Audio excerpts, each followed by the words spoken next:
Cosa Vostra. Moi, si j'ai un conseil à donner aux entrepreneurs, c'est que le pricing dans les 2-3 premières années, il faut qu'il change au trimestre. Il faut être d'accord pour se dire qu'on s'est trompé, que ce qui était vrai en Q1 n'est plus vrai en Q2, que ce qui fonctionnait en Q3 fonctionnera pas en Q4 sur le pricing, et il faut itérer vraiment en permanence. Ça a été vraiment une de nos forces, c'est cette capacité à changer en permanence à la fois les infrastructures tech, le positionnement du produit, le marché, le pricing, sans avoir de religion. Il faut vraiment très très vite changer de conviction.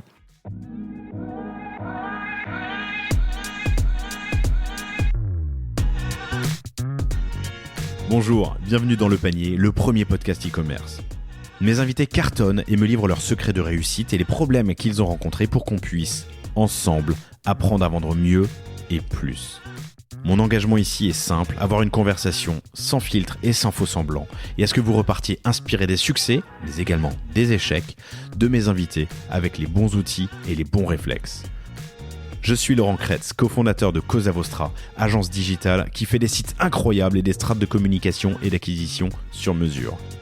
On travaille pour des grands groupes comme pour des startups, en France comme à l'international, que ce soit pour lancer un site, refondre un e-commerce, développer un SaaS sur mesure, poser une strate de contenu ou repenser un business model. Contactez-moi sur lepanier@cosavostra.com ou LinkedIn et je me ferai un plaisir de vous répondre. Bonne écoute!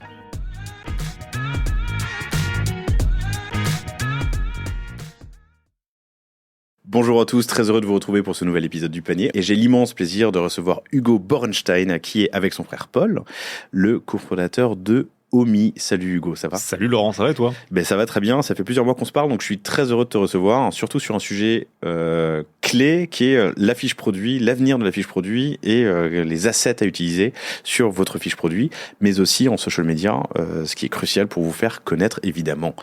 Omie, c'est quoi ? C'est un logiciel 3D qui permet aux marques de créer des photos et vidéos de leurs produits pour le social media et le e-commerce, que vous avez fondé en 2020. En 2020. Je pense qu'on a ouvert la boîte le 9 mars 2020 et le 16 mars 2020, confinement, tous aux abris, lockdown. Donc ça a été un peu sport. C'est marrant. Ouais, enfin, c'est marrant, c'est original. Sur le coup, c'est pas marrant. Ouais. Mais là, maintenant, 3 ans après, ça marche bien, donc c'est marrant. Une belle expérience chez Facebook, et tu m'expliqueras la genèse de la création de Omie, mais on va peut-être commencer par présenter Omie dans les grandes lignes. Je serais heureux qu'on passe par justement la genèse et ce qui vous a poussé à créer avec Paul, ton frère, Omie. On va parler un peu du marché, de l'asset en général, et puis des DNVB, un marché qui est compliqué en ce moment. Et puis ensuite, on passe au sujet qui vous,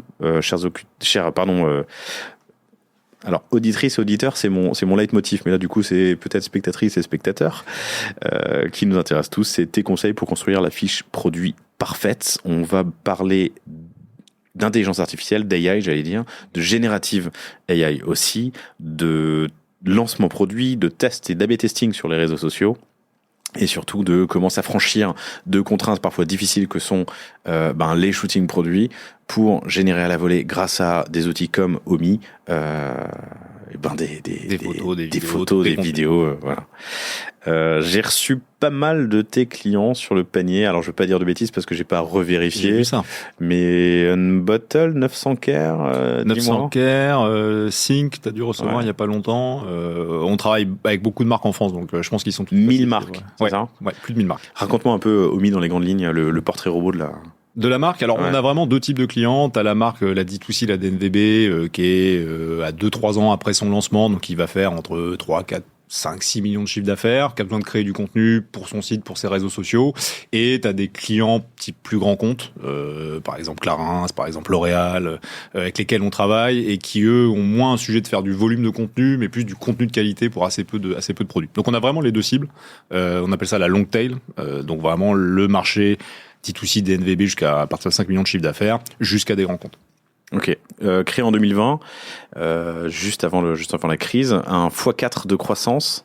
Ouais, par rapport à l'année dernière. Par rapport à l'année dernière, ok. Et une belle levée de fonds, vous avez levé 6 millions récemment. On a levé 6 millions l'année dernière avec des super invests. On a surtout des invests dans le groupe. Écoute, on a voulu des invests internationaux parce que nous, on veut s'internationaliser très vite. Il n'y a pas beaucoup de concurrents, il n'y a pas beaucoup d'offres sur le marché que nous on occupe, donc on veut vraiment prendre le marché de vitesse. On a fait rentrer un fonds anglais qui s'appelle Dawn Capital, qui est plus très connu en France, on est leur première opération depuis Dataiku il y a 10 ans, je crois. Ils reviennent en force là sur le marché européen continental. C'est des spécialistes du B2B, du logiciel, qui ont fait des super boîtes, qui ont un portefeuille incroyable. Et puis après, on allait chercher des business angels avec vraiment des compétences techniques particulières. Le fondateur de Shutterstock, le family office de la famille Clarins, de la famille propriétaire des Galeries Lafayette, le fondateur de Deezer, le fondateur de Zenith, etc. Donc 6 millions l'année dernière, vraiment pour terminer de construire le produit et le déployer le plus rapidement possible. 6 millions dont des business angels dans ce tour de table? Ouais, on avait fait 30% à peu près de business angel, et puis on est accompagné par un fonds qui est monté par un des plus gros angels français, qui est Founders Future, qui lui nous a fait confiance justement en 2020. Founders Future, qui a été fondé par Marc Mélassé. Tout à fait. Et qui lui, tu vois, au moment où tout le monde est parti aux abris pendant le confinement en 2020, a quand même voulu financer à fond le projet parce qu'il y croyait, et qui est toujours évidemment notre tour de table.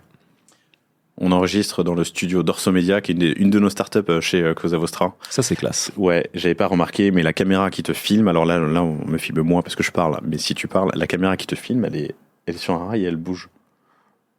Ah, c'est bien, vous êtes bien automatisé, vous aussi. Ouais, ça monte en dynamique ou pas? Ouais, ça monte automatiquement, donc ça enregistre en fonction de la personne qui parle. Mais vous en fautez, chères auditrices, auditeurs, téléspectatrices, spectateurs. Pourquoi Omi? Pourquoi Omi? Écoute, comme tu as dit, j'ai passé 7 ans chez Facebook.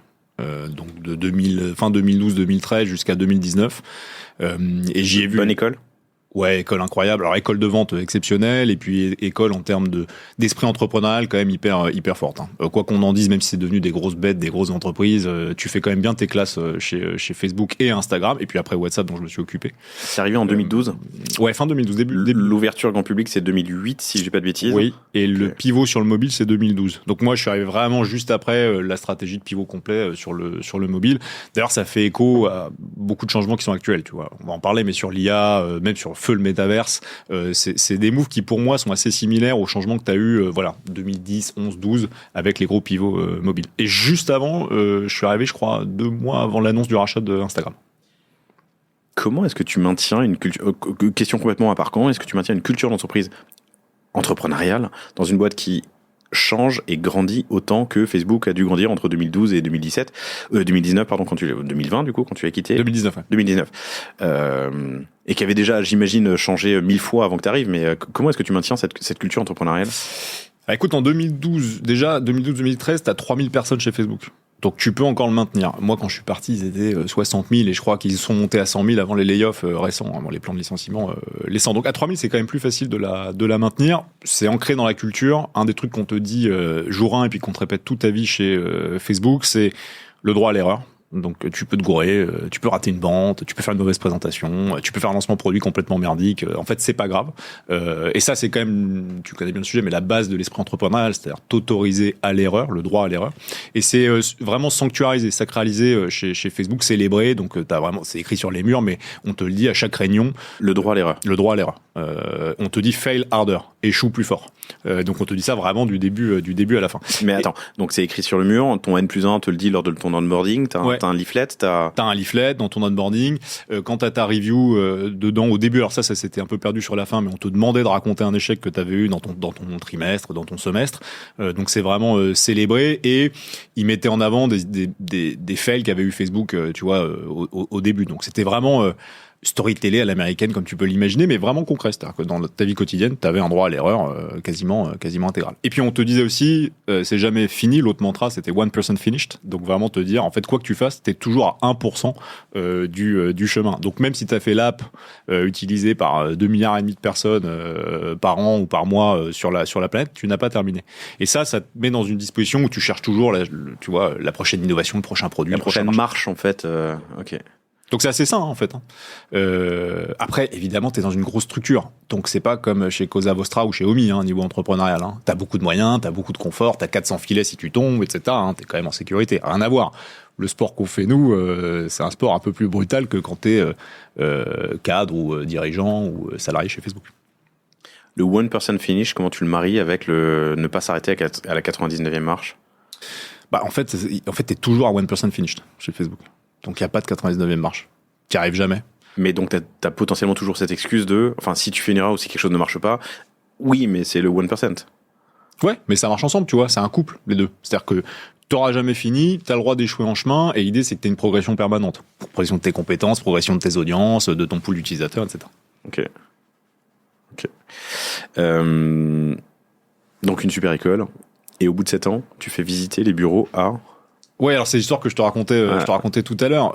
Au bout de 7 ans, alors j'avais la chance de faire un super parcours parce que j'avais commencé stagiaire et j'avais fini adjoint du vice-président pour toute une partie de l'Europe. Donc bon, c'est pas que je m'ennuyais, mais je faisais mon job facilement. Et j'ai eu une espèce d'épiphanie. C'est-à-dire le matin, je reçois un entrepreneur qui était le fondateur d'une marque de bougies qui vient m'expliquer qu'il a pas assez de moyens pour créer du contenu, pour suivre la cadence sur ses campagnes Facebook. Donc vraiment un entrepreneur comme on l'imagine au tout début, dans les 18 premiers mois, qui lance son produit. Et le soir, j'ai le plaisir d'accueillir Bernard Arnault et lui faire le tour pendant 1 heure des équipes et du laboratoire d'intelligence artificielle de Facebook et des bureaux, etc. Et à la fin de notre échange, il me regarde droit dans les yeux et il me dit... Alors, je vais pas dire les montants, mais il dit bon, j'investis des centaines de millions sur Facebook. Comment on fait pour suivre le volume en contenu? On a toutes les équipes qui nous remontent des demandes de budget et on n'arrive pas avec les écosystèmes classiques, agence, studio, photographe, studio interne, etc., à suivre la cadence.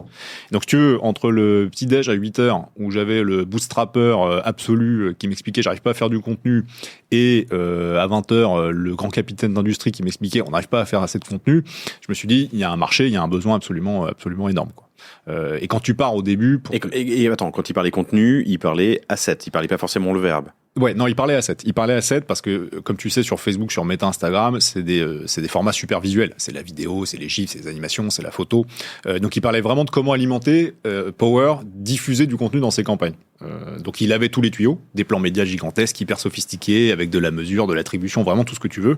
Mais ils avaient un problème d'échelle sur la création et le volume de contenu qu'avait ce même entrepreneur tout petit au tout début de son histoire. C'est marrant, c'est un combat qu'on a mené nous avec certains de nos clients. Pour qui on a fait dans le passé des shootings, il fallait des photographes et il fallait la photo parfaite. Et tu faisais une journée de shooting pour sortir 10 assets. Alors que dans le même temps, tu as des boîtes incroyables comme Isée, si je dis pas de bêtises, lingerie, pardon, Isée la lingerie, qui lors d'un shooting te sortait 400-500 assets parce qu'ils allaient prendre du rush, du dérush, du recoupage et ainsi de suite pour pouvoir alimenter pendant un certain temps le site et les réseaux. Mais c'est pas automatisable. Alors, tu te dis que c'est pas automatisable, mais ce que tu dis, c'est intéressant, c'est que nous, on a fait une étude avec Facebook l'année dernière, on est partenaire de Meta, et on a mesuré la durée de vie des contenus sur les campagnes. Un contenu Meta organique, tiens-toi bien, dans 50% des cas, il vit moins de 2 heures. Donc, tu le postes, il est distribué pendant 2 heures, puis il disparaît. Et il y a moins de 10% des contenus qui vivent plus de 2 jours. Donc, faut que tu imagines la pression monumentale qui s'exerce sur les marques pour créer du contenu. Tu dois créer du contenu à la minute, à l'heure aujourd'hui. Et si tu le fais, comme tu dis, avec les shootings, les photographes, les écosystèmes classiques qui sont hyper importants, qui seront toujours là, mais tu peux pas servir le volume. Et donc le débat, nous on aime bien dire les 3 C, contenu, créativité, coût. Donc c'est comment tu arrives à créer suffisamment de contenu, à automatiser ta créativité et à réduire tes coûts. Maintenant, tu as plein de technos, plein de solutions. Alors évidemment, il y a Omi, mais tu en as plein d'autres qui sont disponibles sur l'étagère qui te permettent de faire ça. Et les marques qui l'ont compris, elles sont capables d'alimenter leur réseau, toutes les plateformes, toute la journée, de renouveler en permanence leurs ads, d'AB tester leur contenu, de dynamiser leur site e-commerce, etc. Donc tu as une vraie révolution sur effectivement un sujet, comme tu dis, qui n'était pas automatisable. Parce que tu vois, une photo, c'est un artisan, un photographe. Donc il va faire son setup, il va faire son éclairage, il va faire poser le produit, etc. Il va prendre la photo. Bon. Et en fait, maintenant, technologiquement, c'est possible. C'est ce que nous, on fait. Je te laisse continuer. Sur la genèse, la rencontre, l'idée, et tu dis bon, on va attaquer ce sujet. Bah écoute, et le soir, je m'assois avec mon frère, qui est donc mon associé cofondateur, Paul, qui lui a un profil très différent, parce que moi je suis très business partnership, et Paul, c'est un ingénieur à la base, il vient de chez Zenly et de chez Payfit, et on se dit ok, comment est-ce qu'on arrive à l'automatiser? Donc là, on est 2019. Ok. Et on part sur un premier play, on se dit ok, on va essayer d'automatiser la production de contenu. Donc de dire on va regrouper des productions pour faire beaucoup de volume, servir plusieurs marques en même temps, etc. Donc ça, c'était milieu 2019. On itère, tu vois, en 2019, 3, 4, 5, 6 fois en essayant de digitaliser le plus possible. En janvier 2020, on part en levée. Sur une première thèse qui n'est pas celle d'Omi aujourd'hui. C'est-à-dire, on se dit, on va avoir une plateforme où tu peux, toi, client, commander un brief automatique pour demander du contenu, et nous, on va t'en produire vraiment du volume, tous les mois, récurrent, etc. On part en levée, et au milieu de la levée, on se met à faire des expérimentations sur la 3D, sur la réalité augmentée en s'amusant. Donc il n'y avait pas de 3D au début. Non, il n'y en avait pas. Et ton automatisation, elle venait d'où alors? Alors on avait Comment tu une la faisais? plateforme. On avait une plateforme où tu saisissais ton brief et derrière tous les mois tu validais ou tu rejetais ou tu faisais des feedbacks sur les contenus qu'on te livrait. Mais qui créait les contenus? On avait des pools de freelance qui créaient des contenus pour nous. On l'avait vraiment bootstrappé, c'était autofinancé, c'était le tout début. Et en janvier 2020, on est sur cette thèse-là. Et t'envoyais quand même dans cette première version ton produit? Ouais, t'envoyais ton produit. Et donc un pool de freelance photographe ou créateur aller shooter dans aller des mises en shooter, scène, à la d'accord. campagne, à la plage, dans de beaux apparts, etc. Et en fait, on groupait les shoots et on faisait beaucoup de volume en groupant les shoots. Donc on arrivait à servir des prix assez bas et plein de marques différentes sur les mêmes productions. Je fais une parenthèse, mais à peu près à la même période, un peu avant, on avait créé Ocus, qui cartonne toujours, qui est une plateforme qui met en relation des gens qui ont besoin de photographes avec des photographes professionnels, principalement dans l'immobilier et la food. Et c'est vrai qu'on avait pensé, mais pas attaqué le packshot. En fait, c'était ça le principe de cette première version avant. Packshot et mise en scène lifestyle. Ouais. Qui sont vraiment mais par des vrais artisans, etc. Et un soir, littéralement un soir de janvier 2020, on est avec mon frère tous les deux chez moi et on se met à jouer avec des outils de réalité augmentée de 3D et on se dit ok, bon, il se passe quelque chose de fou. La 3D pour la plupart des gens, c'est le Mandalorian ou c'est Avatar, tu vois, c'est des super grosses productions hollywoodiennes qui coûtent une blinde. Et en fait, on réalise qu'il y a énormément de barrières technologiques qui sont tombées. Donc tu as beaucoup de tech en open source, la 3D est beaucoup plus accessible qu'avant, les compétences requises pour faire de la 3D se sont démocratisées. Et donc on part à la fin du mois, on change complètement de thèse et on part sur ce qui est devenu Omi, donc une plateforme qui permet aux marques de modéliser leurs produits en 3D et ensuite de les mettre en scène de façon autonome sur un logiciel en photo et en vidéo. Donc elle crée des photos, des vidéos ultra réalistes. La qualité de la 3D aujourd'hui c'est la même qualité qu'une photo, voire c'est plus professionnel qu'une photo prise par un humain, par un photographe. Et ensuite elle s'en sert pour alimenter leur campagne d'acquisition, leur post en organique ou leur site e-commerce et même leur point de vente. On a de plus en plus de marques qui diffusent des contenus Omi dans des points de vente ou même la télé. Donc voilà, c'est comme ça qu'est venue l'idée d'Omi, le besoin qu'on les marque à la base et l'automatisation qu'on a réussi à apporter. C'est hautement technologique. Enfin, le premier produit, la V1 avant le pivot, c'est une mise en relation, ça se fait assez simplement. Le deuxième sujet, c'est hautement technologique. Ouais. Toi, t'es Sciences Po, si j'ai pas de bêtises, ouais. Et ton frère? Alors mon frère, il a fait une école de dev qui s'appelle Ethic. C'est un ingénieur. Ouais, qui est connu. C'est lui qui a dev la première version? Alors c'est notre CTO, donc c'est lui qui est en charge de toute la tech chez nous. Mais ce jour-là, quand on s'est assis et on s'est dit on part sur la 3D, on n'y connaissait littéralement rien, ni lui ni moi. Donc on a énormément appris en faisant. Et je pense que ce qui fait qu'on a réussi à sortir un produit solide, qui fonctionne bien, qui est très utilisé et qui a des perspectives assez excitantes, c'est qu'on est allé très vite. Donc nous, on a été capable sur la technique d'itérer super vite. Évidemment, c'est très technologique, c'est énormément de papiers en open source qu'on utilise qui n'ont pas d'application business ou avec lesquels tu peux pas faire grand-chose. T'as dit de papier? Ouais, de papier. En recherche. Ouais, de recherche. Ok. Ouais, exactement. Et c'est notre capacité à vraiment, technologiquement, on serait inventé au moins quasiment sur les techs qu'on utilise et comment la plateforme est construite. Et surtout dans l'époque dans laquelle on est, où tous les jours t'as un nouvel outil qui existe, ou en tout cas une nouvelle approche. Ah ouais, tous les jours. T'as deux enjeux, surtout quand tu construis cette plateforme technologique. Nous qui sommes un peu, et vous, chers auditrices, chers auditeurs, qui êtes aussi dans la tech, en partie, le front, et donc pouvoir manipuler des objets dans le front, et tu vas m'expliquer dans quelques minutes comment ça marche, mais surtout le back, parce que faire un rendering 3D, c'est énormément de ressources, et du coup, tu peux pas le faire côté utilisateur, tu es obligé de le faire côté serveur, c'est ça? Exactement, t'as tout compris. Donc pour parler du back, nous... De l'archi, ouais. Ouais, c'est une archi, c'est une infrastructure cloud. Alors Paul pourrait t'en parler mille fois mieux que moi, mais c'est une architecture dans le cloud. Nous, on est chez AWS, avec qui on travaille depuis le début, qui est vraiment bon. Ils sont les meilleurs en capacité de calcul. Ils ont notamment des cartes graphiques et des machines que personne d'autre n'a. Donc pour nous, il y a un cas d'usage hyper intéressant. C'est du NVIDIA? C'est du NVIDIA pour partie, tout à fait. Ouais, absolument. Comme tu l'as dit, je peux pas faire un rendu 3D qui nécessite des capacités de calcul hyper fortes sur la machine d'un utilisateur. Ton Mac, si on fait un rendu 3D dessus, il va chauffer pendant 3 heures avant que t'aies ta photo. Donc nous, tout est automatisé dans le cloud. L'utilisateur, fait sa mise en scène dans le front. Donc il a vraiment, comme le Canva de la 3D, il a vraiment un outil où il peut placer son produit, changer les fonds, changer l'éclairage, la caméra, etc. Il peut tout customiser comme dans une séance photo sans aucune compétence technique. C'est important que je dise que nous, on s'adresse à des utilisateurs non techniques. Donc, pas besoin d'être graphiste, pas besoin d'être DA, pas besoin d'être artiste 3D. Vraiment, on parle aux marketeurs produits. Donc, du e-commerce, au social media, au print, à la PLV, au chef de produit, tout ce que tu veux. Et une fois que tu as créé ta scène, tu la génères, tu crées un rendu. Donc, le fichier, nous, on l'envoie dans le cloud. On a une grosse partie de notre tech propriétaire qui est sur la compression de ce fichier, évidemment, qui est là où il y a énormément de valeur. Et le rendu est calculé sur plus de 400 instances. Donc on a 400 instances, 400 machines qui sont réservées OMI, qui travaillent pour nous. Et tiens-toi bien, ta photo, tu l'as en 2 minutes. Donc tu appuies sur un bouton et 2 minutes après, tu as ta photo. T'as ton rendu. Et pour la vidéo? La vidéo, c'est 5 à 10 minutes. En fonction de la durée, j'imagine. En fonction de la durée, ouais. Une vidéo, c'est 24 images par seconde, donc c'est plus long. Le cycle chez nous est assez vertueux. Plus t'en fais, plus on va vite. Donc quand on a un pic d'utilisation, tu vois, en moyenne, on a 500, 600 photos générées par jour sur l'app par nos clients. Quand on fait un pic à 800, en fait, on arrive même à réduire nos délais de rendu. Parce qu'on boucle les machines, elles sont chauffées, on est capable de calculer encore plus vite. Mais pour l'utilisateur, ce qui est magique, c'est que tu passes de jours, semaines, parfois mois, quand tu fais une photo classique avec un photographe et la post-production, les allers-retours, le choix du setup, l'achat des accessoires, à 2 minutes. Donc, en termes de délai, on te divise ça, je sais pas combien, enfin des centaines de fois. Et plein de questions qui viennent. Vous êtes parti au début sur le social media, le e-com est venu ensuite? Ouais. Vous aviez le e-com tout de suite en tête? Non, on n'avait pas le e-com, on est parti sur le social media et précisément la publicité. Parce qu'il y a un phénomène... Sur le use case dont tu me parlais tout à l'heure, de pouvoir générer du contenu rapidement, facilement. Exactement. Créer tes assets pour tes ads, en fait, parce que le sujet qu'ont tous tes auditeurs, tes auditrices, c'est la fatigue créative.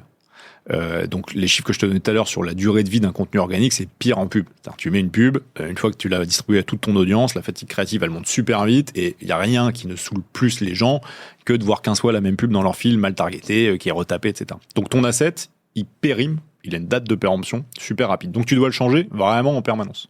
Et tu as d'autres peines qui sont d'avoir le bon format, le bon ratio, de pouvoir faire de la vidéo, tester différents types de contenus.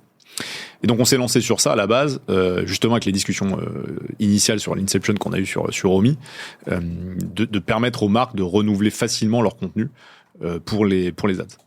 Et on a des perfs de dingue. Hein. Là, je parlais avec un client qui s'appelle Panier d'essence chez nous. Il fait 10x sur son ROS avec des pubs OMI par rapport à ses contenus classiques. Hein. Donc en plus, sur la nature du contenu, nous, ce qu'on voit, c'est que, je pense que tout le monde le sait, mais l'UGC fonctionne très bien. Parce que c'est du contenu qui ressemble à du contenu utilisateur. C'est comme si moi, je regardais ton fil Instagram et je t'avais vu poster une vidéo. Donc, j'engage avec parce que ça ne vient pas interrompre mon expérience avec un contenu publicitaire. Et les contenus très beaux. Donc, la 3D, c'est parfait pour ça. Dans l'IA, tu peux faire plein de choses. L'IA générative, plein de choses hyper intéressantes. Mais soit les choses un peu crades. UGC, genre mon pote a fait une vidéo, mais en fait, c'est une marque qui sponsorise. Soit les contenus vraiment super. Léchés. Et pour ça, c'est là que ça a son avantage. Exactement. Comment ça marche en pratique si je me lance demain? Alors écoute, c'est hyper simple. La promesse... pardon, je l'ai pas donné, mais c'est omi.so. Ouais, tout à fait. Omi.so. Omi.so, chers auditrices, chers auditeurs, si vous voulez faire un tour pour aller voir des exemples. Je dois avouer que j'ai pas regardé depuis quelques semaines, enfin depuis qu'on se parle. Mais là, tu m'as montré tout à l'heure des créations food. Moi, j'avais vu les créations produits qui étaient bluffantes. Les créations food sont hallucinantes. Ouais, alors la promesse d'Omi, c'est le réalisme.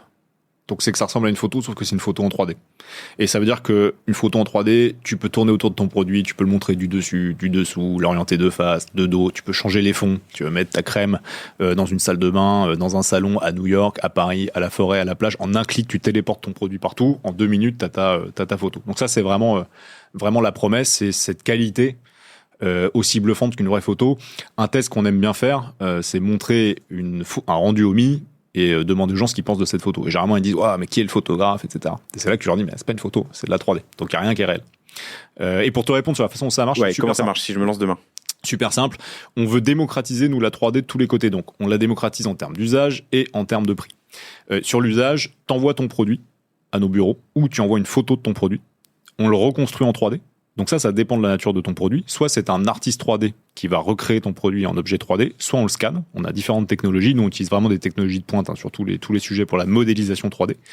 Donc première étape, on transforme ton produit en objet 3D. Et ça, tu le fais à partir d'un produit, d'un visuel ou le produit physique, j'imagine que c'est facile de scanner. Ouais. Mais le visuel, tu arrives à le recréer?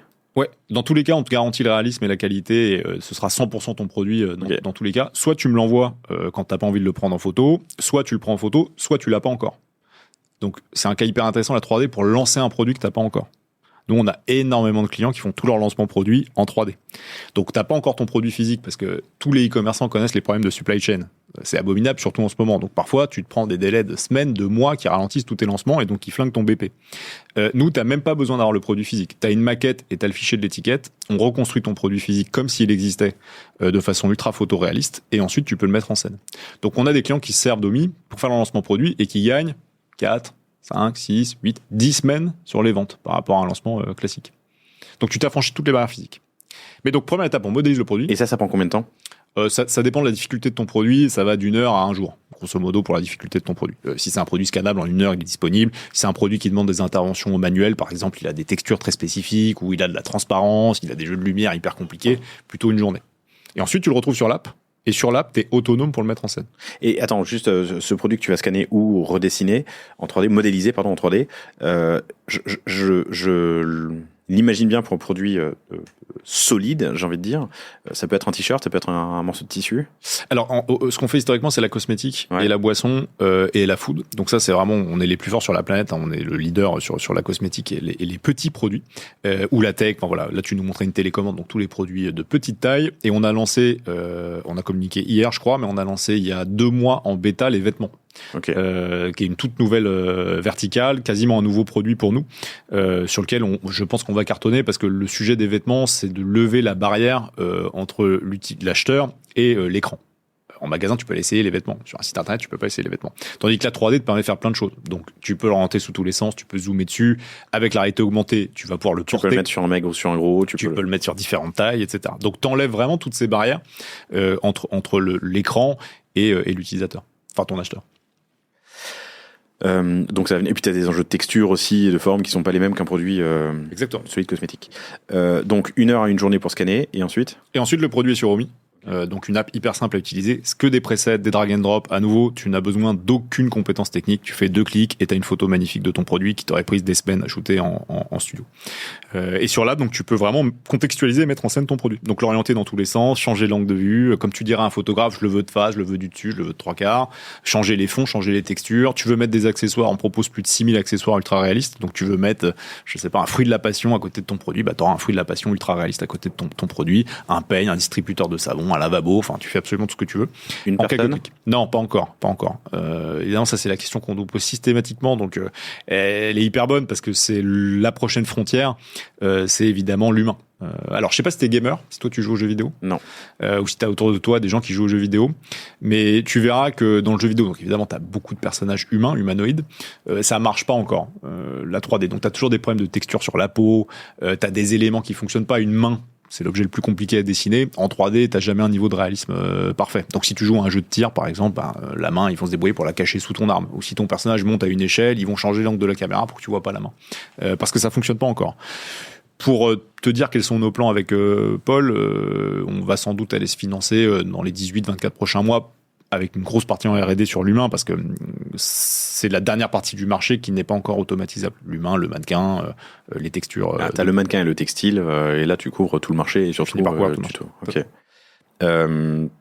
Pardon, je t'ai interrompu. Donc mon produit est dispo dans mon app, omi.so, et ensuite il me reste plus qu'à créer des assets et faire tes mises en scène, quelques clics. C'est un système de templates. Tu as des milliers de templates qui sont disponibles, comme sur un Canva par exemple, tu vois. Donc tu choisis des templates qui te plaisent, tu mets ton produit dedans, tu peux partir de zéro si tu veux tout contrôler, tout créer toi-même, parce que tu as une image de marque hyper précise, répliquer vraiment ton image de marque.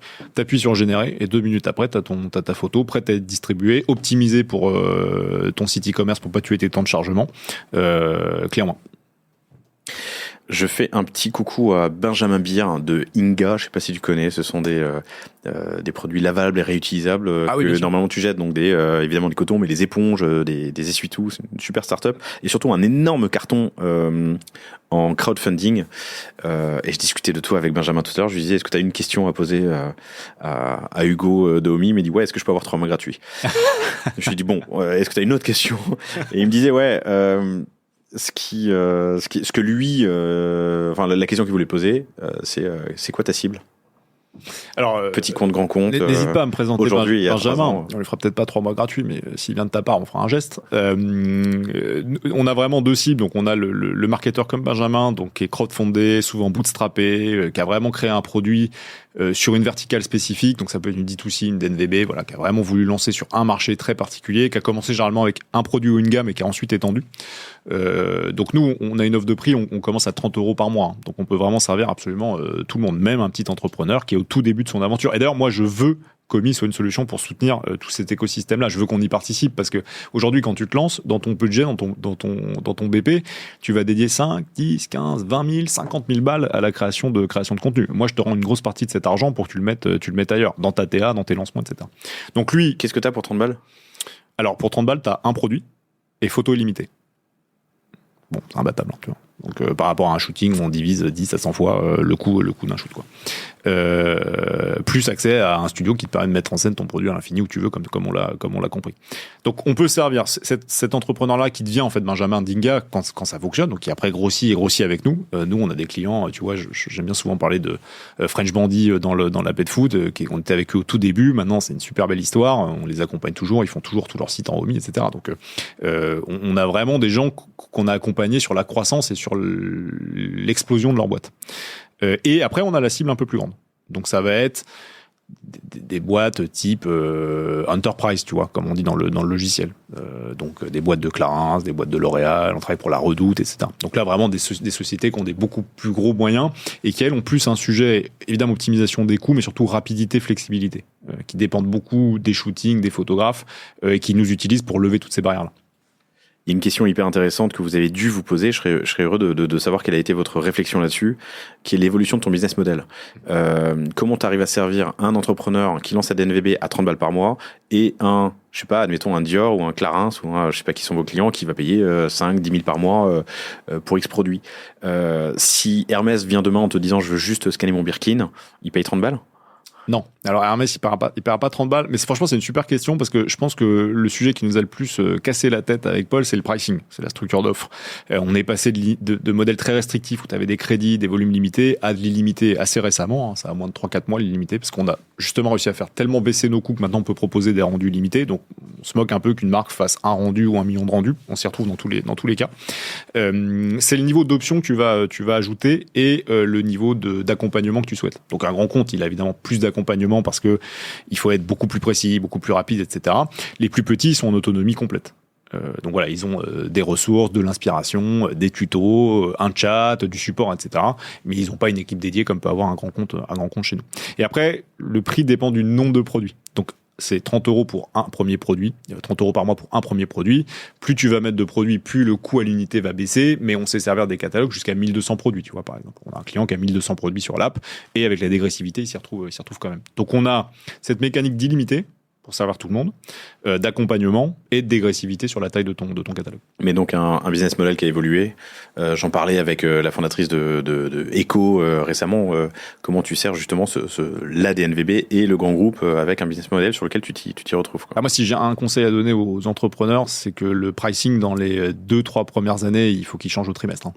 Il faut être d'accord pour se dire qu'on s'est trompé, que ce qui était vrai en Q1 n'est plus vrai en Q2, que ce qui fonctionnait en Q3 fonctionnera pas en Q4 sur le pricing, et il faut itérer vraiment en permanence. Ça a été vraiment une de nos forces, c'est cette capacité à changer en permanence à la fois les infrastructures tech, le positionnement du produit, le marché, le pricing, sans avoir de religion. Il faut vraiment très très vite changer de conviction. Formidable. Alors, il y a certainement des concurrents qui font exactement la même chose, mais les concurrents indirects ou les concurrents historiques, c'est qui ? Historique ou futur, d'ailleurs. Enfin, tu vois, pardon, j'ai en tête, depuis le début, Midjourney, je me demande dans quelle mesure un bon prompt, si j'insère ma photo, parce qu'on peut insérer une photo, peut me permettre d'arriver à un résultat correct. Ouais. Alors, les IA génératives, moi, je considère pas que c'est un concurrent. Pour nous, c'est un enabler. On s'en sert. Là, on vient d'annoncer une fonctionnalité qui permet de générer à la volée des fonds avec Stable Diffusion et Midjourney et d'y insérer un produit 3D de façon réaliste. Donc, nous, on génère le fond en IA et on insère un objet 3D dedans. Donc, le fond est en PNG. Je vais être trop technique, mais le fond est en PNG. On met un objet 3D dedans. Donc, tu as un niveau de réalisme absolument parfait. On supporte la transparence, les ombres, les reflets. Donc, ça nous permet juste de scaler, de mettre à l'échelle la taille de notre catalogue de fonds, de textures, etc. Et d'avoir un asset qui m'est propre, du coup, puisque Et si le fond est généré en générative AI, ça veut dire qu'il existe, il est unique. Il est unique. Ça veut dire aussi que tu peux lui faire des choses impossibles que tu pourrais pas faire avec un shooting. Imagine, tu veux faire des explosions de couleurs ou de textures à la Chanel. Normalement, ça te prend vraiment des milliers d'euros et puis beaucoup de temps pour obtenir les mêmes effets que Chanel. Bon, là, tu décris un prompt et nous, on t'insère un produit 3D dedans. Donc, qui écrit le prompt? Alors ça, c'est notre feature. Je peux pas trop en parler parce qu'on l'annoncera à la rentrée. T'as dit feature ou future? Pardon. Les deux. Future les ou deux. future? Très bon. Non, mais très bon. T'as raison. C'est notre future feature. C'est notre fonctionnalité qu'on va lancer. En fait, à nouveau dans la démarche de rendre tout ça simple. Aujourd'hui, écrire un bon prompt, en fait, ça demande des compétences. D'ailleurs, il y a des métiers qui se sont créés. Prompt engineer, prompt writer. Donc, tu as plein de métiers qui sont créés dessus. Nous, pareil, on a rendu ça tellement simple que c'est du drag and drop. Donc, tu vas drag and dropper le type d'environnement que tu veux, salle de bain, le style minimaliste, maximaliste, abstrait, le type de lumière, et on va générer pour toi des dizaines d'options. On va apprendre de tes choix. Tu vas me dire, j'aime bien la salle de bain 1, mais la 3, qui est toute rose, je la déteste, elle correspond pas à ma marque, et on va affiner tes choix sur le prompt, nous, dans notre back-end. Et donc, à la fin, on te sert, des fonds générés à la volée, hyper quali, avec la qualité, parce que ta question, c'était, est-ce que Midjourney est un concurrent ou Stable Diffusion sont des concurrents? Pour nous, c'est des techs qu'on va utiliser comme on en a utilisé d'autres dans le passé, et on considère donc que c'est très complémentaire, mais ça nous concurrence jamais parce que tu as un énorme problème de qualité. Aujourd'hui, si tu mets un produit dans un fond en IA, le produit, il fait la gueule, hein. Donc, l'étiquette, elle est de travers, les proportions, c'est pas les bonnes, les reflets sont pas là, et donc ça fait très cheap. Et un des gros problèmes des IA, c'est qu'elles n'arrivent pas à reconnaître le texte dans une image. Donc une étiquette ou un logo, si tu fais tes tests, tu verras que ça ne marche quasiment jamais. Enfin, quasiment, ça ne marche jamais. Donc un produit qui a une étiquette, comme c'est le cas de tous les produits, ou un motif pour un vêtement, en fait, t'as une qualité qui est vraiment affreuse, quoi. Et nous, on te propose le meilleur des deux mondes. L'échelle, la flexibilité créative de l'IA intégrée dans Romy, en fond. Pour l'instant, c'est les fonds, et puis après, on fera les textures, les accessoires, etc. Aujourd'hui, c'est juste les fonds. Et la qualité ultra réaliste, parfaite, ultra professionnelle, ultra léchée de la 3D. Et sur les humains, sur les personnages, tu arrives quand même à des résultats qui sont relativement bons. Ouais. Enfin, très très bons. Ouais. Effectivement, parfois il y a 6 doigts, mais... Tricher. Okay. Tu peux tricher, c'est-à-dire que tu montres pas la main, etc. Sur l'humain, on n'est pas loin, mais pareil, tu vois, l'humain, c'est que tu veux lui faire porter un vêtement, dans la plupart des cas. Et aujourd'hui, ça fonctionne pas. Tu veux mettre un t-shirt diesel, le diesel, il va être écrit n'importe comment, quoi. Et historiquement, les agences de photographes, j'imagine? Alors ça, par contre, on est en front avec les photographes, les créateurs de contenu. Nous, la vision qu'on a, c'est que on veut automatiser la moitié du marché dont ils s'occupaient historiquement. Donc, le marché du backshot produit, le marché de la mise en scène lifestyle, de la nature morte, de la mise en scène contextualisée de produits. C'est des sujets qui sont pas hyper créatifs. C'est des sujets, d'ailleurs, quand tu parles aux photographes, qui excitent pas et qui épanouissent pas particulièrement les photographes. Nous, on veut automatiser ça et rendre du temps à la fois aux marques et aux photographes pour passer plus de temps sur les sujets plus créatifs. Un shooting avec un script, un shooting avec un mannequin, un shooting avec une créativité, un script, d'une mise en scène, une DA beaucoup plus poussée. Mais le monde dans lequel les photographes passaient une demi-journée à shooter des packshots sur fond blanc, bon, ça, c'est sûr que c'est un marché que on a pris parce que ton packshot, il est parfait. T'as pas besoin d'avoir un produit physique, t'as pas besoin de te déplacer. Tu le fais sur ton ordinateur. Si le fond blanc, tu le veux encore plus blanc, tu changes en autonomie, tu veux changer les ombres, etc. Donc, il y a toute une partie qu'on prend. C'est notre concurrence historique, mais notre conviction, c'est que ça va être assez complémentaire. Tu auras toujours besoin des photographes, des agences, mais sur des choses beaucoup plus créatives. Ils seront plus heureux de faire des choses plus créatives et les marques gagneront en flexibilité. Oui, le lancement de ta nouvelle ligne sur le canal Saint-Martin à Paris, en extérieur, tu auras toujours du mal à le remplacer. Tu auras toujours un photographe, et tant mieux. Et donc, on va rendre du temps sur la créativité et la qualité aux photographes. J'ai des potes photographes qui ont été missionnés sur des journées packshot. C'est un enfer pour eux. Ah, ils s'amusent pas. Il n'y a aucune créativité. Non, et puis le client, c'est pas... La créativité que veut donner peut-être le photographe pour donner sa patte, le client, il s'en balèque. Le client, il en veut pas. Il y a quand même une barrière créative entre le donneur d'ordre et la personne qui exécute, donc entre le client et le photographe. Faire comprendre ce que tu veux en termes de reflets, en termes d'ombre, en termes de fond, etc. Un photographe, en fait, tu parles chinois, quoi. Tu parles deux langues complètement différentes. Bon, nous, le client, il est autonome, il choisit l'ombre, elle est à gauche, elle est à droite, elle est épaisse, elle est diffuse, la lumière vient du dessus, du dos, de derrière. Le reflet, c'est un reflet très marqué, c'est un reflet de forêt, il n'y a pas de reflet. Enfin, ils contrôlent tout, donc on leur simplifie la vie aux deux. Et ouais, tous les photographes à qui on parle, nous, parce qu'on échange beaucoup avec eux, nous disent que le packshot, c'est pas ce qui les amuse. Ils veulent faire du shooting avec des acteurs, ils veulent faire des mises en scène hyper créatives, etc. Allez, dernière question avant de passer à tes conseils à la fois en social media et en e-com, mais une question qui est importante. Ça commence à 30 euros par mois, pardon. J'ai du respect pour les euros. 30 euros par mois pour un utilisateur qui commence. Le marché est un peu compliqué en ce moment. J'aime pas le terme DNVB, mais le marché des startups e-com en ce moment, il est un peu compliqué. C'est un booster du coup pour vous? Ouais, c'est un vrai booster comme l'a été le Covid parce qu'on te rend de l'argent.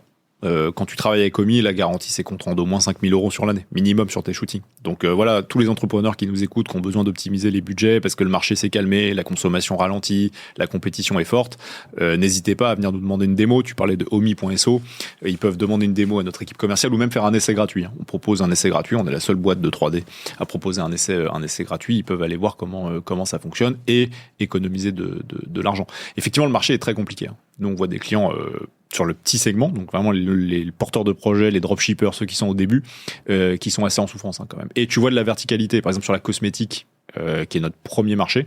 Bon, il y a un peu de casse quand même dans les DNVB, puis surtout tu vois que le marché se recentre autour de marques très fortes. Donc les startups comme 900care ou des boîtes comme Horace, etc., qui ont vraiment bien fonctionné sur une thèse, un concept et qui ont passé le palier vraiment avec brio.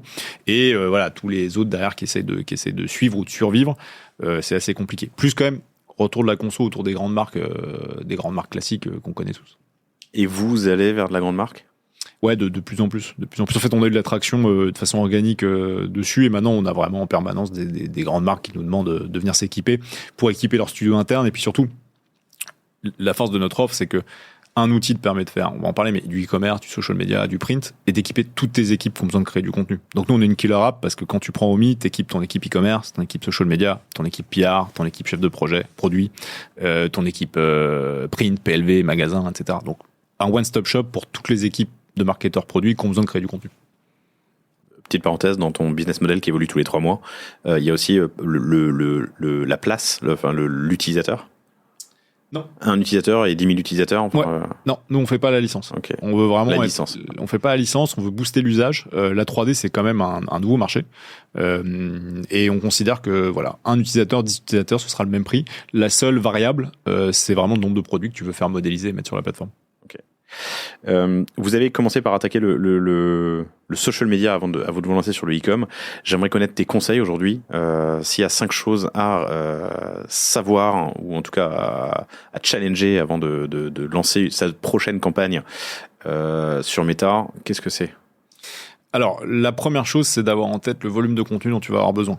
Ne considère pas qu'avec un shooting, tu auras assez de contenu pour renouveler tes ads toute l'année ou même dans le trimestre. On l'a dit tout à l'heure, les ads, les contenus périment super vite. La fatigue créative, c'est vraiment un énorme sujet parce qu'en fait, je sais pas si tu as ouvert récemment l'Ads Manager de Facebook, mais si tu regardes l'Ads Manager de Facebook entre moi quand j'y étais en 2013 et maintenant, avant, tu avais des dizaines de paramètres, des centaines de paramètres sur lesquels tu pouvais jouer. Aujourd'hui, tu as 4 boutons, quoi.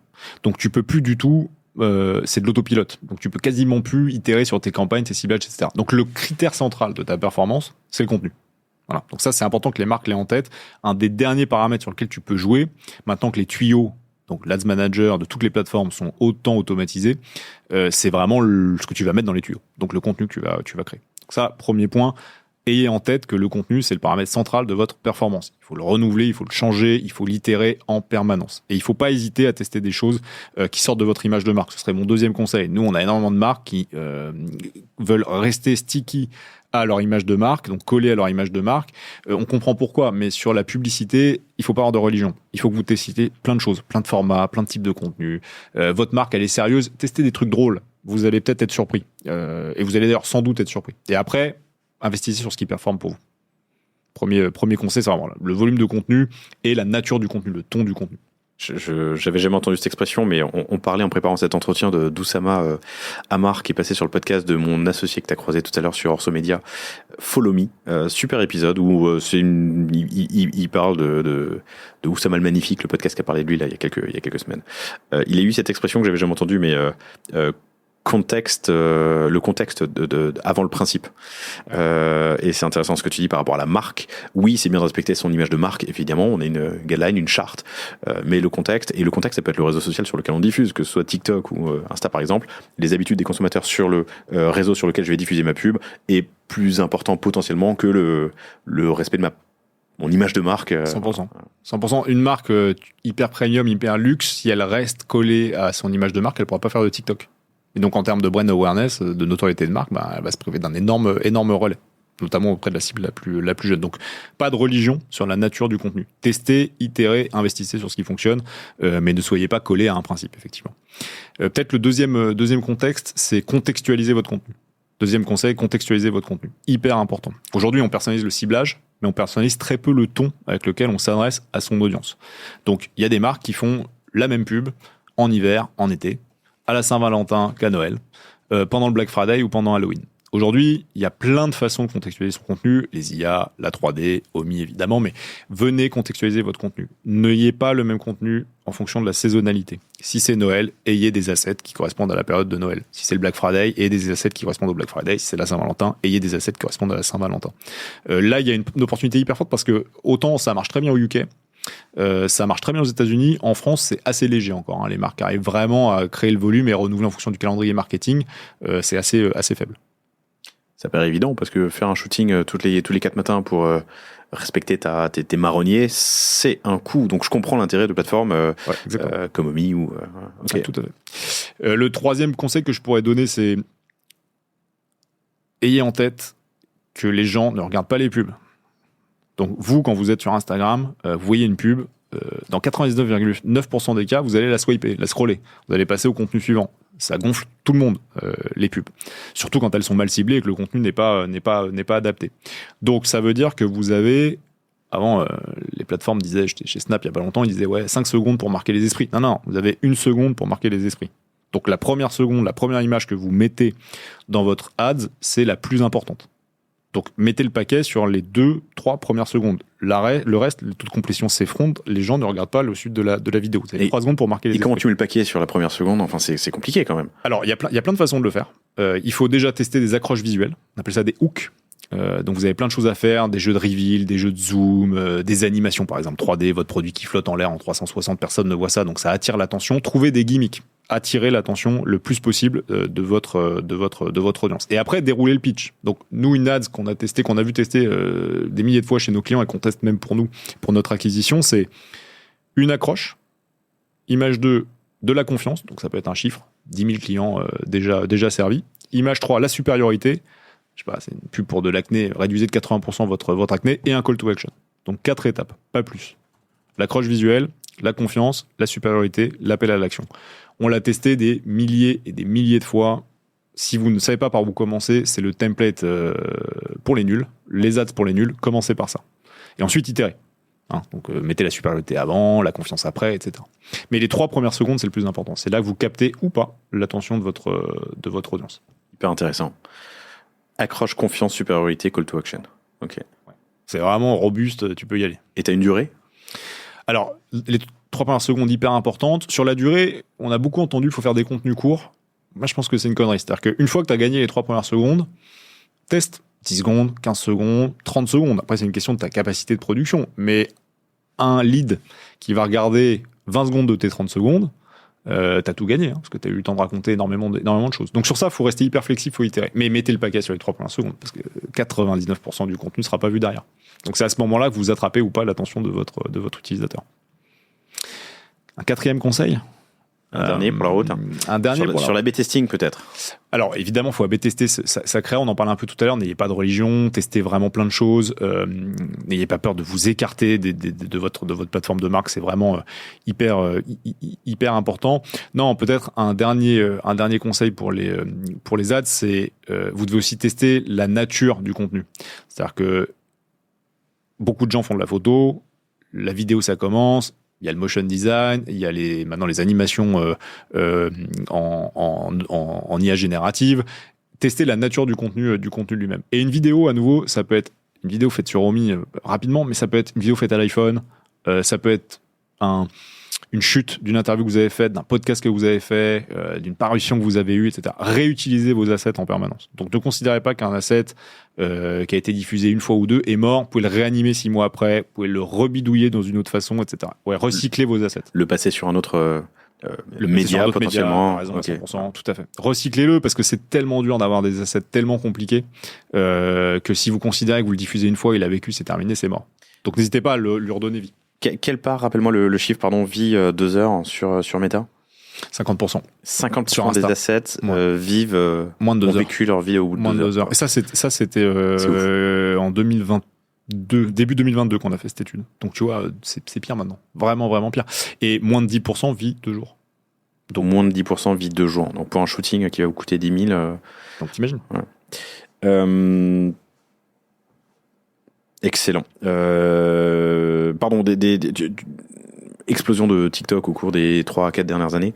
Des apprentissages, des conseils, Alors, je pense qu'il n'y a pas de meilleur exemple que l'explosion de TikTok pour valider tout ce qu'on vient de dire. C'est-à-dire que si tu as des convictions sur ta marque et que moi, les gens qui font des danses avec des filtres dans tous les sens, c'est pas pour ma marque, bah tu vas te priver de TikTok.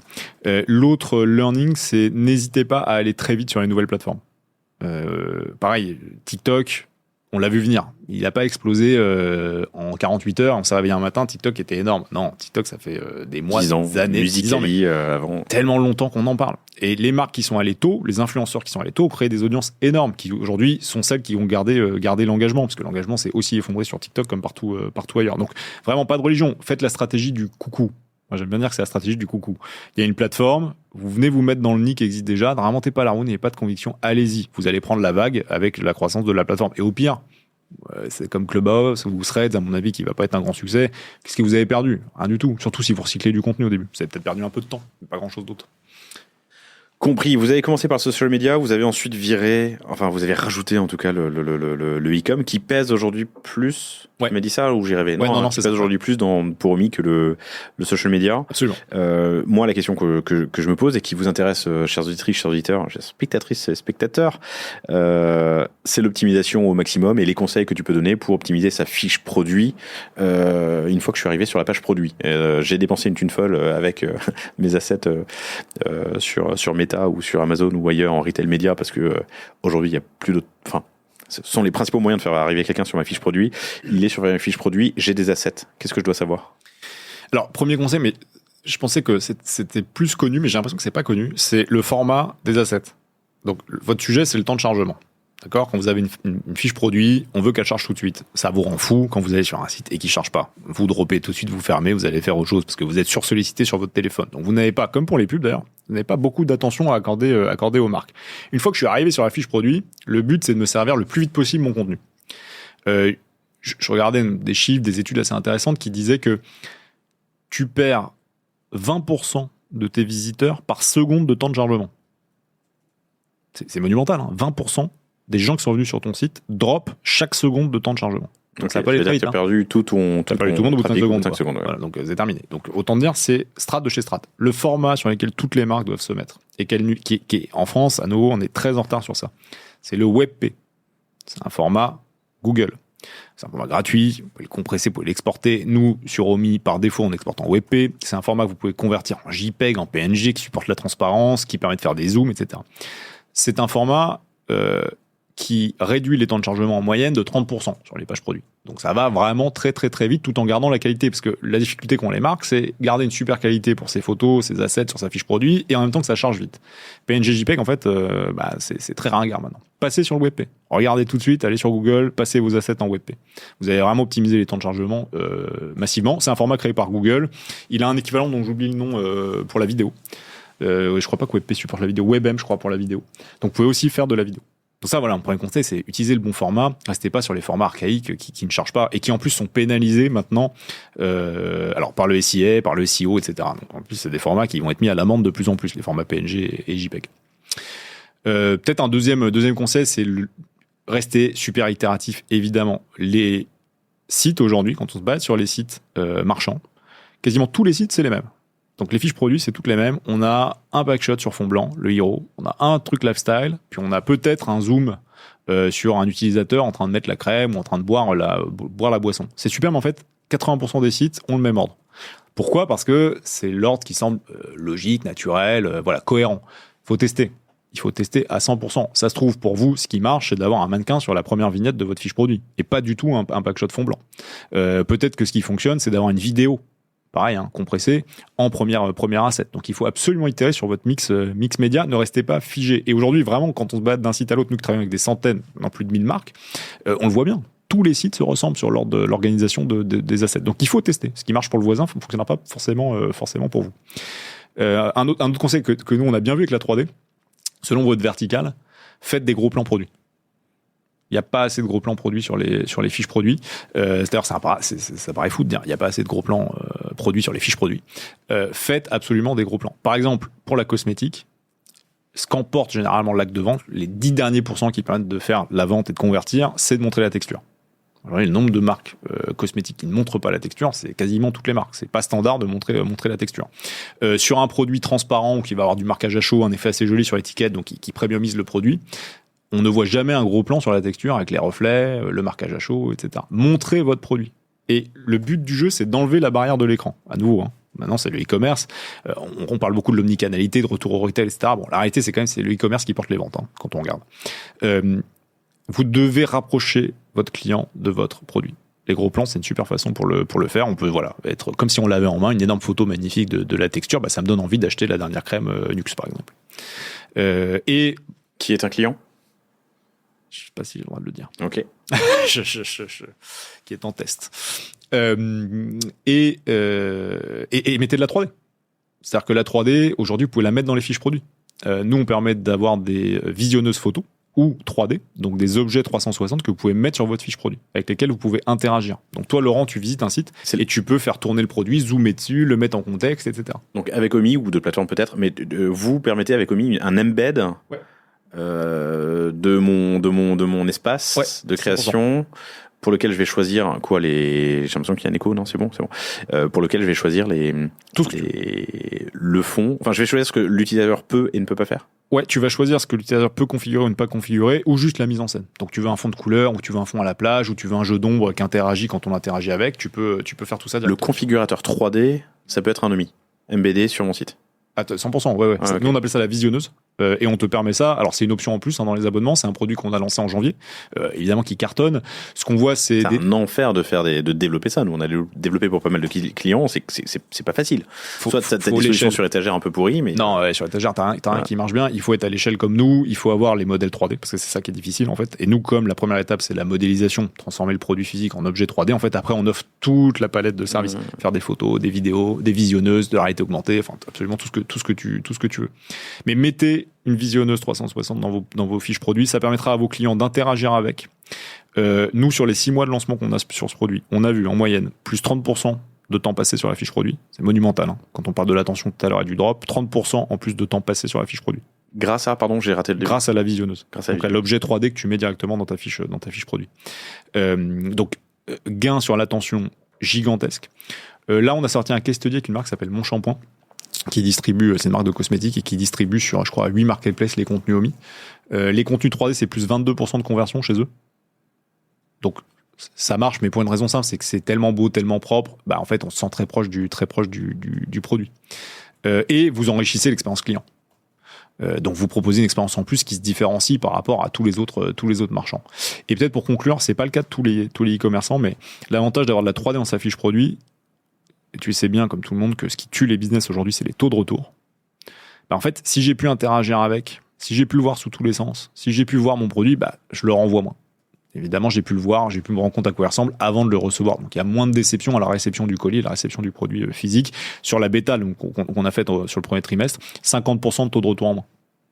Donc voilà, ça te permet de lever la barrière à nouveau de l'écran. Et un truc qui devrait être, pour moi, standard chez les e-commerçants, mais mettez de la vidéo dans vos fiches produits. Aujourd'hui, vous avez tous les outils pour compresser, avoir une vidéo qui charge en instantané, qui garde une qualité tout à fait satisfaisante, montrer votre produit en vidéo. Vous avez déjà les assets vidéo en plus. Il n'y a pas de raison que le 4e vignette, ça soit pas une vidéo. 4 conseils, au moins 5 même peut-être, qui sont clés, mais le premier c'était sur les formats. Pour les moins technophiles d'entre nous, tu disais WebP, c'est WEB P, la lettre web P. comme le web, web, P. Web P. Donc passez tous vos assets en WebP, photo, parce que vidéo ça doit être un... C'est un autre, j'ai oublié le nom, WebM je crois, Bon. mais il y a un parent vidéo. Pardon. Tester des ordres différents, pas forcément le packshot, puis le produit, essayer, puis ci, puis ça. Tester des ordres différents, ça peut avoir un impact sur le taux de conversion. Pensez à des gros plans sur le produit ou sur l'utilisation du produit. Si c'est une cosmétique, ça peut être le gros plan sur le flacon ou la crème. Rajouter une visionneuse 3D. J'ai noté 30% de taux de conversion en plus avec une visionneuse 3D. Non, 30% de temps passé en plus. De temps passé en plus, pardon, voilà, c'est ça. Ouais. Et 22% de conversion grâce à la 3D sur le site. Sur un de nos clients, on l'a vu chez tout le monde. C'est logique, tu enrichis l'expérience client, tu proposes plus, tu lèves plein de barrières, tu te projettes plus dans l'achat du produit. Tu peux le toucher à travers ton écran en interagissant avec. Ok. C'est très riche. L'IA générative, tu m'as dit qu'elle te permettait de faire des fonds, des décors qui sont uniques du coup pour moi. Est-ce que tu as d'autres... où est-ce qu'elle nous emmène cette IA générative sur ma fiche produit, mon packshot, le social media? Alors, sur le contenu au général, après tu utilises où tu veux. Je pense que ça peut aussi régler un pain, tu vois, sur le volume dont tu as besoin sur les réseaux. Parce que une story éphémère qui dure 24 heures, c'est pas un spot Gucci que tu mets à la télé, quoi. Et donc en termes de qualité, tu peux tout à fait te satisfaire d'une qualité qui est imparfaite. Et donc, l'IA peut te permettre de générer ça. Ce sera tout à fait acceptable pour un contenu qui vit 24 heures, que tout le monde aura oublié à la seconde où il sera passé à la story suivante.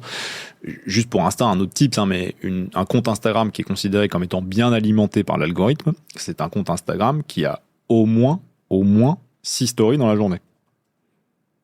Ouais, donc tu vois le volume. Donc pareil, compliqué. Utilisez l'IA pour ça, parce que c'est du contenu éphémère, c'est pas très grave qu'il soit pas léché et qu'il soit pas parfait. Je donne un autre tip, maintenant que je suis plus chez Facebook, je peux, sur l'engagement organique sur les réseaux. Ça n'a rien à voir avec le contenu, mais répondez aux commentaires, de grâce. Nous, on voit tellement de posts avec les marques qui répondent pas aux commentaires. L'algorithme Instagram, quand il y a un commentaire, il va la qualifier en interaction si dans les 15 premières minutes, vous avez répondu aux commentaires. Donc 15 minutes pour répondre aux commentaires. Et ne répondez pas un emoji, une flamme, les yeux pleins d'amour. Ça, l'algorithme, il considère que c'est pas une vraie réponse. Il considère que c'est une vraie réponse, c'est ça. C'est un petit tip que je te donne, normalement qui n'est pas partagé à l'extérieur de Facebook, mais il faut au moins 6 mots dans ta réponse. Si tu réponds dans les 15 minutes aux commentaires sous tes posts ads ou posts organiques, et que tu réponds au moins 6 mots dans ces 15 minutes, l'algorithme considère que c'est une interaction réelle et booste ton contenu. Donc tu peux redresser un peu ton taux d'engagement. Calmons-nous, on va pas faire 40% de taux d'engagement, mais on va le passer de 1% à 2%. Et donc hyper bien. Et sur tu parles de méta, mais alors je parle de Twitter, je parle de ce que je connais, mais en fait l'interaction c'est à peu près toujours la même chose. Ouais. J'ai vu même que LinkedIn avait fait des annonces, je crois qu'ils ont communiqué sur ça, sur la façon dont ça fonctionne. Donc c'est répondre rapidement et pas seulement un emoji ou un mot ou un merci. Ouais, répondez 6 mots, parce qu'au-delà de 6 mots, ils considèrent que c'est un humain qui a répondu, pas un bot, pas un robot, et donc ils qualifient l'interaction. Et tu parlais donc des IA. Je pense qu'un truc que peut aussi faire ton audience ce soir. Alors, juste pour redire sur Romy, on règle aussi ce problème-là, parce que si tu veux créer une photo, nous, on te la sort dans tous les formats. Donc, on peut te sortir la photo en vertical, en 9:16 pour tes stories, en horizontal pour YouTube, en carré pour Instagram, en format portrait pour Facebook. Tu peux vraiment l'avoir dans tous les formats. Mais si vous avez déjà des assets, notamment des assets de shooting, et qu'on vous a livré des formats qui vous vont pas, imaginons, vous n'avez qu'un carré pour votre format, mais vous voulez servir un format vertical. Vous voulez publier en story. Allez sur Midjourney. Il y a aussi Photoshop qui le fait maintenant. Chargez votre image et utilisez, j'ai oublié le nom, mais la fonctionnalité qui permet de l'étendre. On retrouvera le nom. Elle te permet de télécharger ta photo et de venir régénérer des marges. Donc imaginons que tu es qu'un carré de Laurent pris en portrait comme ça pour alimenter les réseaux du panier. On a besoin d'une story, et on va mettre ta photo et ça va venir générer la marge qui manque au-dessus et la marge qui manque en dessous. Parfaitement réaliste avec une intégration parfaite. Donc ça continuera le mur qui est derrière toi, la table qui est devant toi, etc. de façon hyper quali, et tu auras l'asset dans le bon ratio pour distribuer sur le bon format. Donc en story verticale ou à nouveau en horizontal sur YouTube. Vous le faites, Xiaomi? Alors nous, on le fait nativement. Ouais. Nativement, oui, bien sûr. On peut le générer dans tout la fonctionnalité, elle est juste hallucinante. Et chers auditrices, chers auditeurs, cherchez Photoshop sur TikTok, vous verrez des démos. C'est juste dingue, quoi. Ouais, on met son packshot, sa photo, on élargit à droite, élargit en haut, en bas. Et même pas besoin de décrire. Tu as une option où tu dois décrire avec un prompt, tu as juste une option où tu mets l'image en input et on comprend et on reconstruit l'image derrière. Il y a eu des tests qui étaient hallucinants sur des des covers d'albums connus. Je crois qu'il y avait Pink Floyd. Cover mythique. Ouais, ou même le bébé de Nirvana, on avait toute la piscine. Enfin, c'était, c'est drôle ça. C'est assez ouais, bluffant. et surtout, alors tu l'as dans Photoshop, mais tu l'as directement dans Midjourney. Si tu utilises le Midjourney en direct, tu peux le faire voilà, sans compétences techniques, c'est super simple. Donc un petit tips, ne galérez plus à adapter vos assets à tous les formats, utilisez l'IA pour les redimensionner, générer les marges manquantes. Non, déjà, le tips numéro 1, c'est adapter les formats. Alors bien sûr, tout à fait, adapter les formats. Adapter les formats et ensuite utiliser des outils qui vous permettent de le faire de manière simple et efficace. On peut faire on peut être attends, pardon. Hop, un settings qui a bougé. Un homme orchestre aujourd'hui avec des outils comme Omi, Midjourney, ChatGPT pour son e-com et moins besoin peut-être d'une... Tellement de barrières qui sont tombées. À nouveau, pour revenir à ce que je te disais, nous on dit les 3C, mais le contenu, la créativité, les coûts, tout ça, ça ne sont plus des barrières. Si aujourd'hui, les e-commerçants qui nous écoutent, il y en a qui considèrent que c'est encore des barrières, vous pouvez les lever ce soir, ces barrières-là. Et vous gagnez du temps pour d'autres tâches beaucoup plus importantes pour votre business. Pourquoi pas ce soir ? Pourquoi ce soir, pardon, dans 10 minutes quand cet épisode est fini. Début d'après. Cool, écoute, c'était passionnant. J'ai 2-3 questions pour ouvrir un peu la discussion. Une sur le métaverse et ensuite une plutôt sur ton développement, toi, business. Okay. Domi, ça peut intéresser certains de nos auditeurs qui ont des SaaS. On a parlé de 3D, c'était il y a 5 ans la mode des NFT, c'était il y a 2 ans la mode des métaverses. J'ai dit en l'air pour les dates, mais bon, on doit être dans ces eaux-là à peu près. Si t'étais sur les NFT il y a 5 ans, t'étais en avance. T'es bon. Les NFT, t'as raison, c'est vrai. Ouais, d'accord, bon, ok. Non, non, mais ça existe depuis. T'as raison, depuis 4 ans. Oui, non, mais mais c'est grand public depuis. Très obscur il y a 5 ans, il y a 3 ans. Ça l'est toujours un peu d'ailleurs. Bref, on s'en fout. Ma question est le métaverse qui. Je pense c'est peut-être moins un effet de mode que d'autres technos qui sont arrivés ces 10 dernières années, mais qui n'a pas encore trouvé sa maturité. Il y a un gros lien, j'imagine, avec la 3D et les outils de génération d'objets en 3D. Et le e-com qui va s'y faire. Ouais, complètement. Si tu fais une métaphore, la 3D est au métaverse que la pierre est à l'immobilier. C'est-à-dire que le métaverse est construit en 3D. Donc, tu as un lien hyper direct. Alors, la question, c'est où est le métaverse ? C'est-à-dire qu'il a été annoncé en grande pompe. Facebook a juste mis 26 milliards sur le métaverse l'année dernière pour fermer tout, 6 mois après. Quand tu vois les premiers résultats, alors on a quand même quelques belles boîtes sur le sujet en France, mais les premiers résultats, bon, c'est assez décevant. Il n'y a pas d'audience, etc. Moi, ma conviction, c'est qu'on ne regarde pas au bon endroit. C'est-à-dire que le métaverse est déjà là. Juste pour qu'on ait une idée d'ordre de grandeur, mais alors moi qui joue et qui a un frère très gamer, Fortnite, que tout le monde connaît, qui est moins à la mode, mais Fortnite, c'est 290 millions de joueurs tous les mois. Je répète, 290 millions, donc 300 millions quasiment de joueurs tous les mois. C'est quasiment aussi gros que Snapchat, Fortnite. Et dedans, les joueurs, quand tu leur parles, je peux te parler de Fortnite, je peux te parler de Minecraft, je peux te parler de WoW pour les plus anciens. En fait, c'est des extensions d'identité, tes joueurs, tes avatars aujourd'hui. Donc moi, mon joueur dans Call of, c'est une extension de moi. C'est moi qui décide comment il s'habille, c'est moi qui décide quel motif je mets sur son arme, quel équipement je lui mets, etc. Et donc pour moi, le métaverse, on ne garde pas au bon endroit parce qu'on attend tous un monde dans lequel on aura des casques qui coûtent, ça dépend, $300 pour celui pour l'Oculus de Facebook et pour celui d'Apple qu'ils n'arrivent pas à produire d'ailleurs, $4,000. Avant qu'on ait tout ça sur la tête, il y a effectivement, comme tu dis, un peu de temps qui va passer, quoi. Mais le gaming est déjà. Et quand tu regardes par exemple les Sims 5 qui va sortir, alors qui est très en retard apparemment, mais qui va sortir en 2025-2024, il va y avoir du transactionnel dedans. Donc ils vont permettre de vendre des NFT dedans. Ils vont permettre de vendre des bouteilles Coca-Cola, brandées Coca-Cola. Ils vont permettre de vendre des fringues dedans. Uniqlo, je crois, va être partenaire du lancement. Donc voilà, Metaverse pour moi, si on s'attend à un truc où on va être dans des mondes en VR avec des limites hardware, il faut investir je sais pas combien, se mettre un truc sur la tête, ça donne envie de vomir, on a tous mal au crâne à la fin, etc. Ça n'arrivera pas tout de suite parce que la tech juste n'est pas prête. En revanche, si on le voit à travers le gaming, c'est déjà là. À nouveau, 300 millions de joueurs quasiment sur Fortnite. C'est énorme. Ok, super réponse, ça me va. Et du coup, plein d'opportunités potentielles sur le e-com. Fortnite, t'as des concerts par exemple. Tu vois, t'as des concerts virtuels. Donc t'as Travis Scott qui est allé faire un concert virtuel. Alors, heureusement qu'il l'a fait virtuellement parce que ça évite qu'il y ait des blessés, contrairement à quand il est fait dans la vraie vie. Mais t'as déjà des marques ou de l'événementiel qui s'en emparent. Pour l'instant, t'as des barrières parce que c'est des tickets d'entrée importants, c'est que du sur-mesure, etc.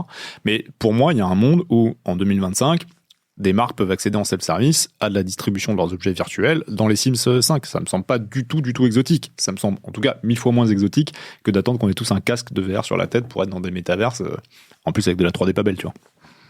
Hugo, merci infiniment pour tous tes conseils et cet échange qui était riche. Je me posais une question et on va terminer là-dessus, mais là c'est plus business et entrepreneuriat.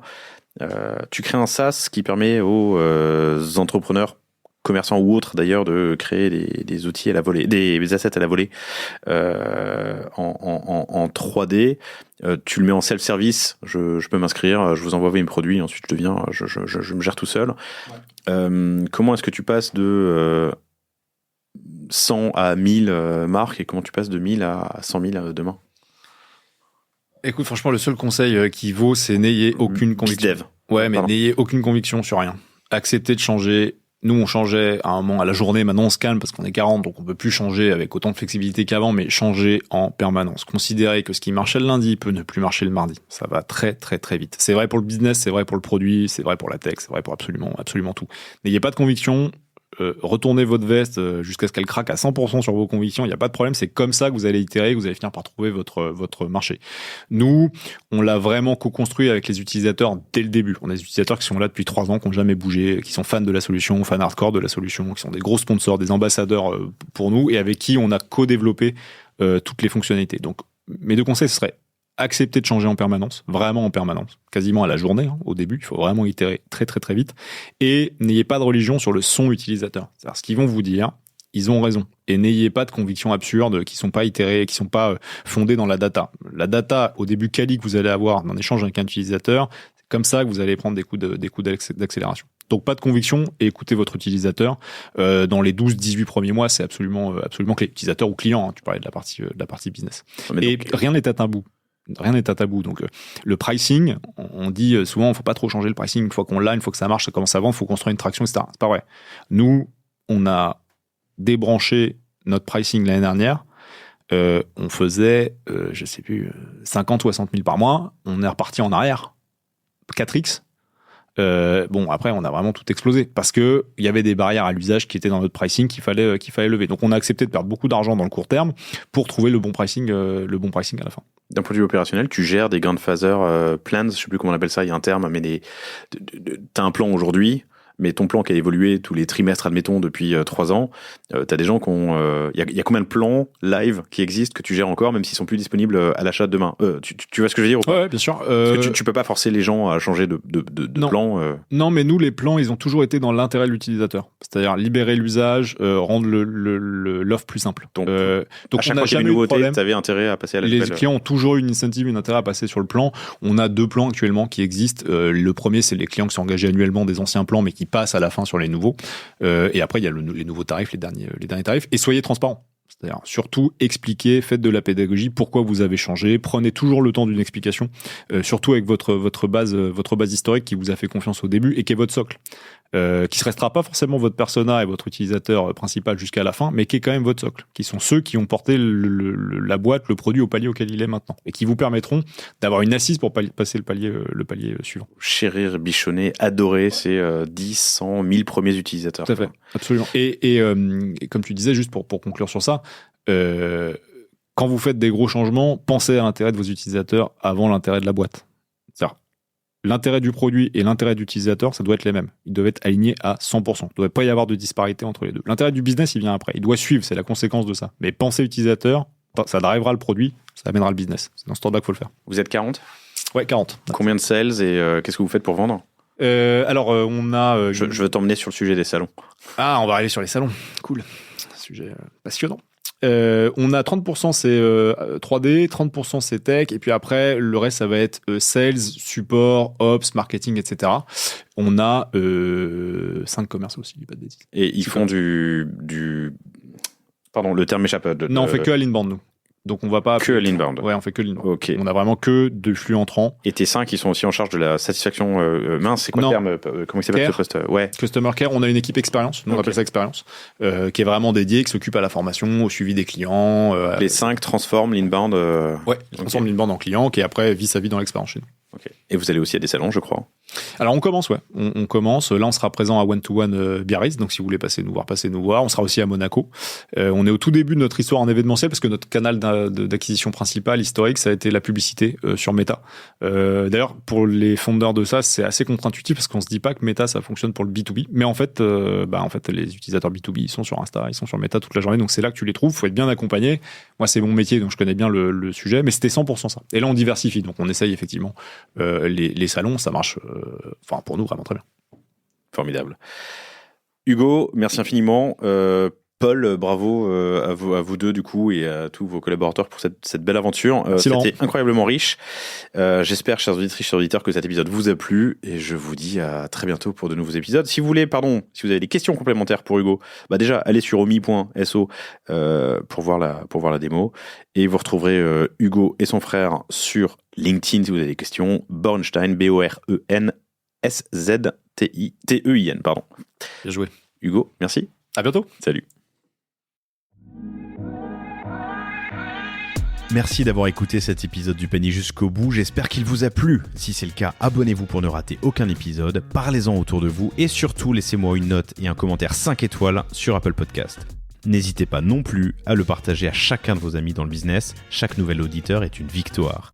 Si vous avez besoin de lancer ou refondre votre site internet, de créer un Shopify ou un WooCommerce, de performer avec une stratégie de contenu efficace, n'hésitez pas à me contacter à l'adresse lepanier@cosavostra.com. On se fera un plaisir de vous répondre. Et enfin, et surtout, inscrivez-vous à la newsletter du panier sur lepanier.io. À bientôt pour un prochain épisode.